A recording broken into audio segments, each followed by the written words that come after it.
Assalamualaikum warahmatullahi wabarakatuh. Hari ini saya ingin membahas tentang beberapa hal yang menjadi perbincangan banyak orang dan juga menjadi kegelisahan banyak orang. Dari beberapa literatur serta kajian yang saya baca dan saya pelajari akhir-akhir ini atau beberapa hari ini, ada beberapa kegelisahan yang menjadi problem, baik dari kepercayaan atau agama, sosial, politik, ekonomi, budaya, komunikasi, yang nanti dampaknya itu pada psikologi dan sosial kemasyarakatan. Salah satunya contohnya dari segi agama. Dari segi agama banyak tokoh-tokoh dari kita yang itu bersikap kaku, tidak mendamaikan, kurang mendamaikan, sehingga sebagai pengikut juga melakukan hal yang sama dan sebagainya. Kemudian dari segi sosial banyak yang dalam tanda kutip taklid, tidak ada kemandirian dalam hal berpikir, tidak bisa membedakan mana antara agama dan pemikiran agama dan lain sebagainya. Kemudian juga dari segi ekonomi, kita belum bisa mandiri. Kita hanya sebagai konsumen yang selalu tunduk pada apa kata produsen. Kemudian juga dari segi budaya, kita budaya mengidolakan sesuatu tanpa berpikir positif dan negatifnya. Banyak hal yang menjadi problematika pada saat ini yang hari ini ingin saya sampaikan di NR Network yang dikaji oleh Bapak Fahrudin Faiz tentunya. Di situ dijelaskan banyak sekali problematika yang benar-benar itu relate dengan keadaan hari ini dan kegelisahan saya secara pribadi. Jika teman-teman ingin menyimak, silahkan klik NR Network dan kita kaji bersama-sama.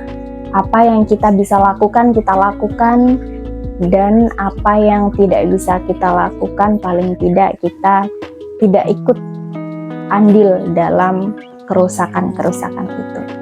Terima kasih. Wallahu a'lam bishawab. Wassalamualaikum warahmatullahi wabarakatuh. Kita tengok ya, nanti boleh kalau ada yang ingin menanggapi problem-problem yang saya sebut ini. Yang pertama, situasi belief, kepercayaan, religiositas, dan lain sebagainya mulai banyak di kalangan kita perilaku-perilaku eksklusif. Ini mulai sering jadi sumber kegelisahan. Jadi eksklusif itu bahasa Arabnya jamid, jumud, kaku, mandek. Jadi ada artikel yang kemarin saya baca yang bilang bahwa Indonesia itu sekarang growing intolerance. Mulai tumbuh, mulai besar perilaku-perilaku intoleran. Ini bagian dari kegelisahan. Jadi sistem, kalau istilahnya seorang filosof muslim yang namanya Abid Al-Jabiri, situasi dunia Islam hari ini itu situasi akidah yang eksklusif. Jadi merasa pandangannya adalah yang paling benar, tidak bisa membedakan antara agama dengan pemikiran keagamaan. Ini katanya Abid Al-Jabiri tadi. Jadi orang sulit membedakan ini Al-Quran. Kalau Al-Quran pasti benar. Kalau ini pemahamanku terhadap Al-Quran bisa saja keliru. Wong aku manusia. Nah, orang susah membedakan ini. Seolah-olah pemahamanku terhadap Al-Quran itu levelnya sama kayak Qurannya. Tidak boleh disalahkan. Nah, ini mengundang kegelisahan-kegelisahan. Wong ulama zaman dulu saja itu kalau sudah mengeluarkan pikiran-pikiran luar biasa selalu mengakhirinya dengan wallahu a'lam bissawab. Allah lah yang tahu yang paling benar yang mana. Kalau aku manusia hanya berusaha mencapai pengetahuan, mencapai kebenaran itu. Aku bisa salah. Kalau Al-Quran pasti benar. Pemahamanku terhadap Al-Quran juga bisa keliru. Kesadaran ini sulit dimiliki hari ini ya. Orang mungkin karena pengaruh medsos dan lain-lain, nanti kita lihat, membuat terus situasinya jadi jamit tadi, kaku. Nah, ini PR ya, saya bilang setiap tema bisa dibahas panjang lebar. Saya mancing saja, silahkan nanti kalian renungi situasi ini. Yang kedua, kalau tadi sistem kepercayaannya, sistem sosial kita. Sistem sosial kita hari ini modelnya masih model Qabilah. Qabilah itu sistem sosial yang fanatik. Ya kalau zaman dulu Qabilah itu suku ini, suku itu. Kalau sekarang ya mungkin aliran ini, aliran itu, partai ini, partai itu, mazhab ini, mazhab itu. Jadi sistem sosial yang fanatik. Jadi kalau bahasa Arabnya ya asobiyah. Ini jadi akar kegelisahan moral juga hari ini. Kalau orang sudah fanatik itu right or wrong ya karena aliranku ya harus aku bela. Karena kelompokku harus benar terus. Nah ini perlu juga jadi bahan renungan kita ya. Ada kegelisahan semacam ini hari ini. Apa dulu ndak ada Pak? Dulu ya ada. Sekarang lebih kelihatan karena media sosial.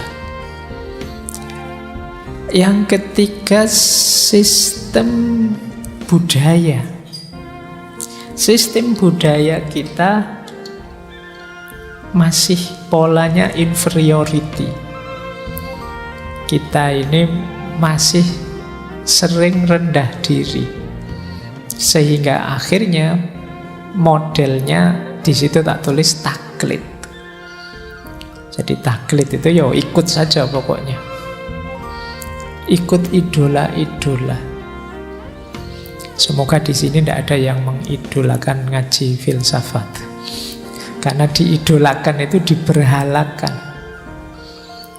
Jadi ya ini ngaji bagus tapi tidak selalu isinya mesti baik, mesti benar. Mungkin benar tapi tidak selalu relevan sesuai untuk hidupmu dan seterusnya. Jadi kalian harus kritis. Jadi jangan bikin qabilah sendiri. Kita sudah terlalu banyak qabilah. Ayo yang cair. Nah, jadi sistem budayanya kita hanya niru taklid. Untuk budaya sendiri kita agak inferior. Boleh dicek dalam banyak hal. Trenkah? Tradisikah? Acara, kegiatankah? Itu biasanya kita kiblatnya kemana-mana. Film saja sama-sama film laga gitu ya tetap milih yang luar kita. Yang film kita anggap level film apa Indonesia apa? Enggak. Yang luar. Kita masih inferior. Jangankan yang budaya, mau kita ketemu orang luar saja kadang-kadang kan rasanya beda. Sudah mahasiswa S2, S3 ketemu turis saja ngajak ngomong saja grogi, khawatir diajak ngomong bahasa Inggris. Merasa Inggrisnya tidak bagus, kalah berani sama guide-guide itu kadang nekat. Pedagang-pedagang itu juga lebih berani dari kalian kadang ngomongnya. Masih ada inferiority secara budaya. Jadi membaca saudara-saudara teman kita itu agak mudah karena tinggal dicari ini orang ini idolanya siapa sih, patronnya siapa, tidak jauh-jauh dari situ. Nah ini kegelisahan tersendiri. Yang keempat, sistem politik kita imbas dari qabilah, imbas dari eksklusivitas tadi, imbas dari inferioritas tadi, sistem politik kita banyak berpola egoistik. Anania. Anania ini melanjutkan yang sistem fanatik tadi. Kepentinganku nomor satu. Meskipun kadang-kadang ya pakai istilah mengatasnamakan kepentingan orang banyak, kepentingan rakyat, kepentingan, tapi sebenarnya kelihatan sekali masih egoistik, anania. Jadi hanya mengejar kesuksesanku, keberhasilanku. Ku ini bisa kecil, bisa besar. Besar itu berarti ya satu kelompok, organisasiku. Nah, ini kegelisahan selanjutnya. Nanti silahkan kalau ada yang ingin menanggapi ya. Mungkin ada masukan-masukan. Sengaja temanya tidak saya bahas detail. Mungkin nanti ada yang menanggapi. Kemudian ada sistem ekonomi. Sistem ekonomi kita, kehidupan ekonomi masih konsumtif. Kata tadi ya filosof Abid Al-Jabiri, sistem jenisnya ghanimah. Dapat sesuatu dihabiskan untuk kebutuhan. Ini sistem konsumtif. Jadi inginnya mengkonsumsi, bukan memproduksi. Saya yakin teman-teman ini sebagian besar cita-citanya, Pak, nanti saya kerja mapan terus bisa punya rumah, punya mobil, kemudian beli HP yang speknya tinggi dan laptop yang speknya tinggi, beli dan mengkonsumsi. Mental kita masih mental konsumen. Ini PR juga. Jadi ada enggak di sini yang bercita-cita produksi? Pak, saya ingin gimana nanti sukses bikin HP sendiri, kemudian kalau ada yang begitu bagus. Tapi kita ini konsumen. Konsumen itu mau tidak mau dia akan disetir oleh produsen. Jadi wong yo kalian Twitter error sehari saja kan heboh. Kalian tidak mikir mbok yo kapan ya kita bisa program bikin sendiri selevel Twitter versi kita, enggak. Kita ini konsumen, jadi diblokir sehari atau error sehari kita pontang-panting sudah. Nah, ini secara ekonomi kita begitu. Kita ingin kerja dan menghabiskannya untuk kebutuhan kita saja. Seperti sistem ghanimah. Ghanimah itu makna literalnya rampasan perang. Jadi kehidupan suku zaman dulu itu ya diperoleh antara lain dengan menyerang suku yang lain. Kalau suku yang lain kalah dapat rampasan banyak. Rampasannya dibagi-bagi rata, kemudian dinikmati. Kalau sudah habis, yo nyari suku yang lain untuk ditaklukkan lagi. Ini sistem ghanimah. Yo kayak kita ingin kerja, kemudian buat beli. Kalau habis yo kerja lagi buat beli lagi. Jadi kita seperti yang saya ceritakan dulu waktu menjelaskan one dimensional man-nya Marcuse itu kan, manusia modern itu ya dijebak untuk bekerja mati-matian terus menikmati. Kalau menikmati habis kerja lagi, kita tidak ada akhirnya. Nah, ini sistem ghanimah. Dan yang terakhir, situasi hari ini sistem komunikasi. Ini yang sering kita prihatinkan bersama. Orang menyebutnya era post-truth. Kalau bahasa Arabnya ini saya agak ijtihad. Mungkin istilah yang pasnya pakai bahasa Arab itu satohiyat. Satohiyat itu kayak satohatnya para sufi. Ya satohatnya para sufi mending dia karena kedekatan dengan Allah, asiknya dekat dengan Allah. Kalau kita ngelantur karena asiknya kita main HP, ngomongnya tidak jelas, tidak kontrol dan lain sebagainya. Banyak hal tidak penting terus dipentingkan dan lain sebagainya. Ini sistem komunikasi yang satohiyat. Orang menyebutnya post-truth. Nah, ini akar-akar tadi ya, kegelisahan moral. Ini mengepungmu di sekelilingmu. Saya tidak tahu kalian level kesadaranmu di mana, tapi bagi orang yang punya kesadaran kritis, 6 hal ini menggelisahkan. Kecuali orang yang kesadarannya deterministik. Alah Pak, hidup ini dijalani saja, ngapain ruwet-ruwet mikir begitu. Atau yang punya kesadaran naif. Kesadaran naif itu orang yang saya tahu sih Pak ada masalah, tapi yo so what gitu loh. Biar saja lah masalah, biar masalah. Silahkan yang ahlinya menyelesaikan, saya yo menikmati saja. Ini orang naif. Nah, kalian ada di mana, ingin berkontribusi apa terhadap problem-problem ini, silahkan kalian pertimbangkan. Saya tambahi lagi ya, biar kamu tambah sumpek. Malam hari ini pokoknya saya tidak ngasih teori, ngasih solusi, saya ngasih masalah. Hari ini kita ada di situasi namanya mass mediated reality. Realitas itu sekarang sampai ke kita melalui mass media. Kalau dulu orang menyebut pengalaman itu kan bayangannya terjun langsung, ngalami langsung. Sekarang tidak. Pengalaman hidup itu diperoleh melalui mass media. Maka namanya mass mediated reality. Sekarang apa yang tidak lewat mass media? Ngaji sekarang yo YouTube. Para ustadz, para ulama, para kiai ya punya channel sendiri-sendiri. Apalagi makanan, apalagi semuanya lewat mass media. Nah, apa efeknya mass media yang jadi fokus realitas hari ini? Itu inventarisir saya, ada beberapa efeknya. Ini boleh nanti kalian protes ya, ini pembacaan saya. Mass mediated reality itu yang pertama membuat hidup jadi dangkal. Ya kan? Rasakan bedanya yang ngaji HP-mu atau kalian ngaji sendiri. Ya tentu saja vibrasinya beda, kedalamannya berbeda. Meskipun HP-mu fasih sekali, enak sekali kalau ngaji.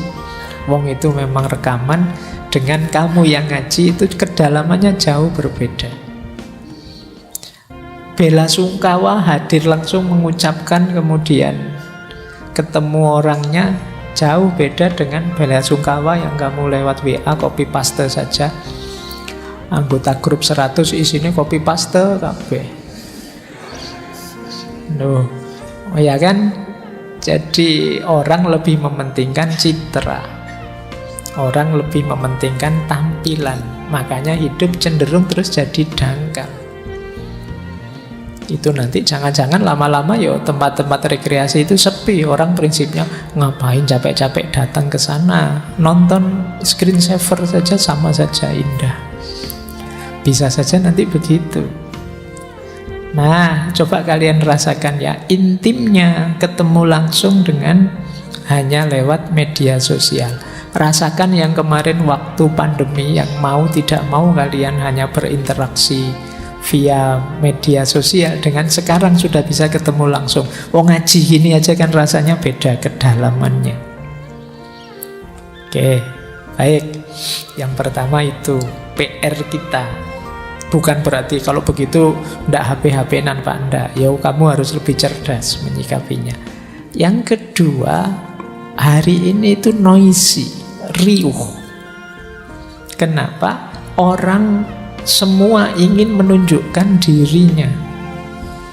Karena citra dianggap lebih penting daripada kenyataannya. Jadinya ruamenya luar biasa. Kamu boleh ngitung wis, kamu punya berapa grup di HP-mu, kemudian berapa ratus WA yang tampil di HP-mu hari ini, terus kamu hitung mana yang penting, mana yang tidak. Dari ratusan postingan itu berapa yang penting? Kadang-kadang kan kamu buka TikTok itu kan, kalau pas bagian serius kamu skip, bagian dagelan lucu-lucu kamu tengok, nanti bagian apa kamu tengok. Oh yang wow ini ilmu loh, nanti saja nyari yang lucu-lucu. Jadi rame, riuh, entah berapa ribu, berapa juta tiap hari postingan. Tapi berapa persen dari semua itu yang berbobot, meningkatkan kualitas hidup kita? Yang ketiga, kita ini sering kegemukan. Kegemukan informasi. Ini jangan dikira nyaman. Informasi itu sebenarnya kita butuh cukup saja. Terlalu banyak informasi, kita akan terdistraksi kemana-mana. Hal-hal tidak penting merepotkan kepala kita. Karena terlalu banyak informasi. Kita kan tidak cukup tahu bahwa misalnya kemarin sepak bola yang menang ini, yang kalah ini. Kan kita terus masuk, kenapa kok menang, kenapa kok kalah. Jangan-jangan itu terus, ini atlet ini tadi malam gegeran sama istrinya, makanya mainnya tidak serius. Ini kamu sampai ke situ mungkin. Jadi kegemukan informasi kadang tidak relevan dengan kebutuhanmu. Nah, ini juga sering jadi masalah.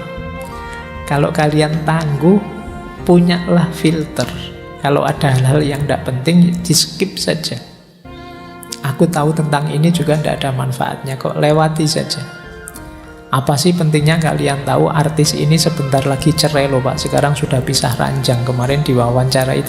Jadi kamu paham bener yang tentang itu. Eman-eman. Ya memang HP-mu mungkin isinya macam-macam, tapi yang jadi fokusmu kan itu. Ya saya tahulah di HP-mu ada downloadan buku ini, buku itu, tapi kan nggak pernah kamu tengok. Yang penting wis download, kamu nyaman sudah, dibaca juga enggak.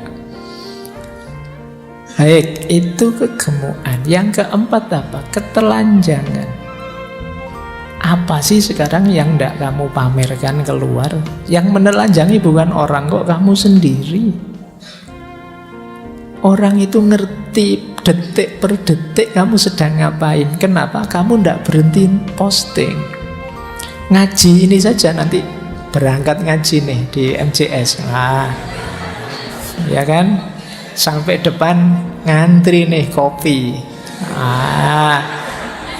Duduk kamu foto lagi, posting lagi. Entah berapa kali posting kamu sekali ngaji. Wong kamu sendiri yang pamer. Kadang makan siang, wah menu hari ini itu kamu foto. Nah itu kan kelakuanmu begitu hari ini. Jadi yang menelanjangi dirimu kamu sendiri. Jangan kaget nanti kamu begitu ketemu kenalanmu, wah ayo kita makan bakso. Loh kok tahu saya senang bakso? Kamu tiap hari pamer bakso. Jadi kamu sendiri yang bongkar siapa dirimu. Itu yang istilahnya ketelanjangan, ranah privat habis sudah. Padahal hidup itu indahnya kan kalau masih ada yang misteri-misteri tersembunyi dari diri kita, bikin orang penasaran, itu kan malah ngejar-ngejar. Tapi kamu sekarang terbuka semua sudah, ndak bikin orang penasaran lagi. Kalau itu pertarungan, itu kamu kalah sudah. Kenapa? Dirimu terbuka total. Orang tahu kelemahanmu, orang tahu di titik-titik mana kamu senang dan di titik mana kamu marah. Dari kamu sendiri yang menelanjangi dirimu. Nah, kemudian ada lagi istilah saya kengawuran. Ini ada istilah misinformasi, disinformasi, malinformasi. Kalau misinformasi salah paham. Disinformasi itu kita tahu ini berita tentang itu, tapi kita pakai untuk yang lain. Ini sebenarnya berita kecelakaan, tapi kita pakai ada pembantaian misalnya itu. Disinformasi. Ada malinformasi, kita memang sengaja ngarang biar rame yuk. Nah itu malinformasi. Ini kok grup sepi ya. Wah kamu terus bikin goro-goro apa, posting gambar yang apa, yang terus kamu komentari apa, orang jadi rame. Cuma ingin bikin rame saja. Terus kita ngawur hari ini. Kita sering dibingungkan oleh hal-hal yang ngawur itu. Selain ngawur apa? Ngeyel. Saya tidak tahu bahasa Indonesia ini ngeyel itu apa. Ya tak tulis ngeyel saja, kengeyelan. Keras kepala mungkin ya pasnya ya. Jadi Ngeyel itu gimana sih hari ini? Kalau zaman dulu orang itu kayak filsafat ya, kayak Rene Descartes itu I think therefore I am. Aku berpikir maka aku ada. Kalau sekarang enggak, I believe therefore I am right.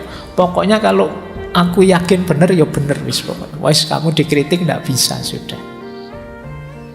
Nanti didukung oleh Google juga kan, pendirianmu itu selalu disupport oleh Google. Pencarianmu selalu diberi lebih oleh Google. Kamu tambah ngeyel sudah. Nah, begitu kamu cari apalah misalnya Fakhruddin Faiz sesat misalnya, itu sampai besok kamu ditawari terus sama Google betapa sesatnya Fakhruddin Faiz. Itu yang namanya filter bubble itu kan, peradaban ngeyel. Nah, coba ya, ini sumber-sumber kegelisahan moral kita hari ini sehubungan dengan mass mediated reality tadi. Baik, saya tambahi. Dampaknya jangan dianggap sepele. Untuk kita individu secara psikologi ada namanya online disinhibition effect. Orang lepas kontrol begitu masuk dunia maya, rusak moralmu, dan kamu tidak peduli. Kenapa? Kalau di dunia nyata kamu berperilaku immoral kelihatan langsung, tapi di dunia maya tidak. Kamu tidak sadar itu. Kamu diam-diam bohong, diam-diam bikin berita palsu, diam-diam bikin goro-goro. Tenang saja Pak, saya punya akun anonim, saya punya akun yang fake account, jadi saya bohong. Kamu anggap seperti itu aman, kamu tidak sadar betapa itu merusak dirimu sendiri. Jangan dikira mentalitas seperti itu hanya bikin rame yang di luar dirimu, bikin masalah di luar.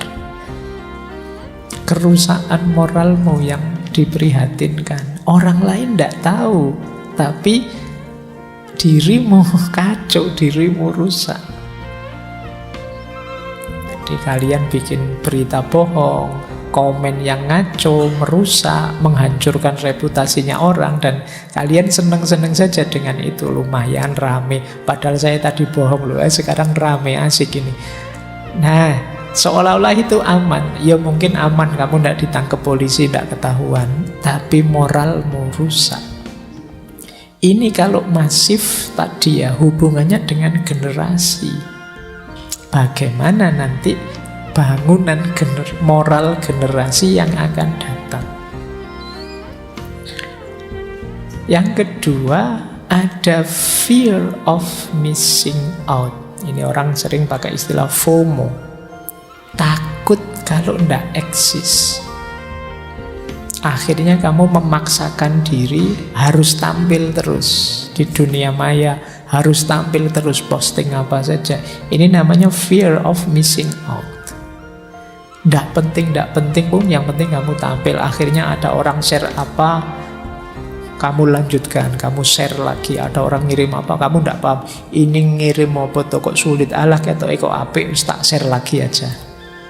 Padahal mungkin kamu tidak sadar itu banyak hal yang mungkin merusak di situ, banyak hal yang membingungkan orang. Yang penting kamu tampil. Kalian kan gelisah kalau grupmu sepi. Grup ini kok sepi banget ya, terus meme-nya banyak tentang grup yang sepi itu. Seolah-olah kalau sepi berarti kamu tidak ada. Kalian ingin tampil terus, eksis terus. Kadang-kadang kalau ada teman sakit atau ada anggota grup yang keluarganya meninggal, itu kan yo perlombaan innalillahi, perlombaan bela sungkawa. Tidak cukup satu orang, kami semua dari grup ini mengucapkan, tidak semuanya.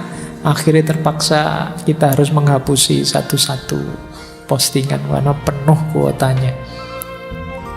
Jadi itu fear of missing out. Seolah-olah kalau belum tampil, belum ada. Makanya kalian Setiap kali posting kan bolak-balik kamu tengok kira-kira yang sudah melihat berapa, yang sudah nge-like berapa ya. Semakin banyak yang nge-like, semakin banyak yang lihat, kamu merasa semakin eksis. Jadi kamu eksis atau tidak, kamu ukur sejauh mana postinganmu viral. Ini saya posting sejak kemarin, yang like kok cuma 2 saja. Itu pun yang satu akunku sendiri, yang satunya iya, itu kamu gelisah mesti ya, karena khawatir jangan-jangan aku sudah tidak dipedulikan orang lagi. FOMO, fear of missing out. Yang ketiga, kamu lebih peduli citra daripada esensi. Kamu lebih senang kelihatannya daripada aslinya. Itu kan yang membuat kalau kamu foto itu filternya bisa 3-4 kali. Kamu nyari foto yang bisa membuatmu seganteng mungkin. Itu pun sekali foto kamu ambil 20-30 kali, kamu pilih satu yang menurutmu paling pas. Citra lebih kamu utamakan daripada keaslian. Ini juga perlu dipertimbangkan. Kemudian mentalitas instan. Apa-apa ingin segera, ingin langsung. Kalau ini boleh nanti teman-teman mendengarkan sesi ngaji Paul Virilio tentang dromologi. Bagaimana masyarakat hari ini tuh apa-apa ingin cepat. Tidak sabar menunggu proses. Tidak sabar menanti proses yang memang harus dijalankan. Nah, inginnya instan. Pilihan presiden masih 2 tahunan lagi. Itu mungkin kamu yang sudah punya jago pinginnya, yo calonku harus jadi presiden sekarang. Jadi ingin segera, ingin langsung. Nah, ini nanti efeknya besar untuk kehidupan hari ini. Perhatikan juga problem kelemahan dalam alarming intuition. Alarming intuition itu sinyal bahaya dari dalam diri kita sendiri. Karena kita bergumul dengan kepalsuan-kepalsuan, citra-citra yang tidak sejati, kita tidak peka lagi terhadap yang sejati. Bahkan mungkin kita tidak sadar sedang melakukan bahaya. Termasuk yang diramalkan oleh Han Jonas sendiri. Ini sebenarnya kita sedang bunuh diri menuju situasi kiamat bareng-bareng. Sinyal bahaya dalam diri kita mulai melemah. Jadi seolah-olah itu biasa saja, normal saja. Nah, ini juga PR kita semua. Dan yang terakhir tentu saja ketidakpastian. Mana yang memang sejati benar, mana yang asli, mana yang esensial, kita sulit membedakannya hari ini. Apalagi efek untuk dunia sosial, ini lebih parah lagi. Narasi cerita kita itu bisa lebih kita anggap benar dibandingkan data. Viral jadi patokan. Kalau viral berarti benar, kalau enggak berarti tidak. Jadi logikanya hari ini banyak pakai logika viral atau tidak viral. Kebenarannya orang banyak kita pastikan benar. Cara berpikir ini kan terus dimanfaatkan oleh berbagai pihak. Misalnya dengan fenomena buzzer-buzzer itu. Kenapa yang seperti ini laku? Karena selama ini kita berpikir yang didukung orang banyak atau yang viral itulah yang benar. Coba cara berpikir kita tidak begini, mungkin ya buzzer-buzzer tadi tidak laku. Begitu, wah ini trending nomor 1, tidak masalah, tidak mesti benar juga kok. Sekarang nomor 2 Pak, trendingnya ya terserah lah. Itu nomor 1 atau nomor 2 ya kalau salah ya tetap salah. Nah, cara berpikir kita tidak begitu. Akhirnya kita dikendalikan oleh viral dan tidak viral. Yang uangnya banyak, kuotanya banyak, bisa bikin akun puluhan, ratusan, menang dia. Kamu tadi cuma di like 2 orang, dia bisa beli follower langsung di like 500 orang, 1000 orang. Karena logika viral ini. Kemudian jangan lupa efeknya untuk masyarakat tentang polarisasi. Saya bilang tadi, betapa ada istilah filter bubble. Filter bubble itu seperti Google, dia akan menyeleksi, milih informasi, berita apapun yang cocok untuk kita. Maka kita tambah mantep dengan kebenaran kita, tambah yakin salahnya yang lain, kita tambah terpolarisasi.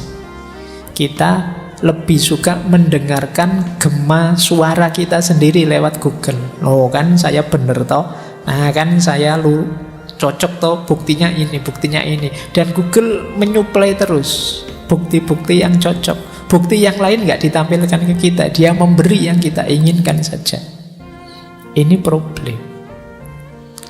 Jadi semakin menegaskan perbedaan, akhirnya ya polarisasi tambah kuat. Ideologi-ideologi semakin bermunculan, kita rasanya semakin jauh dengan sesama saudara. Nah, yang terakhir tentu saja banyak hal yang penting terlewatkan hanya untuk hal-hal yang tidak penting. Ini juga perlu jadi perhatiannya teman-teman. Ini dampaknya. Jadi arena hidup kita hari ini yang mengundang kegelisahan moral tadi agak berat. Kita berhadapan dengan mass mediated reality, kita berhadapan dengan situasi sosial, ekonomi, politik, budaya, agama, komunikasi yang perlu dibahas lagi. Ada banyak yang menggelisahkan. Saya tidak bilang semuanya begitu, tapi fenomena semacam ini mulai bermunculan.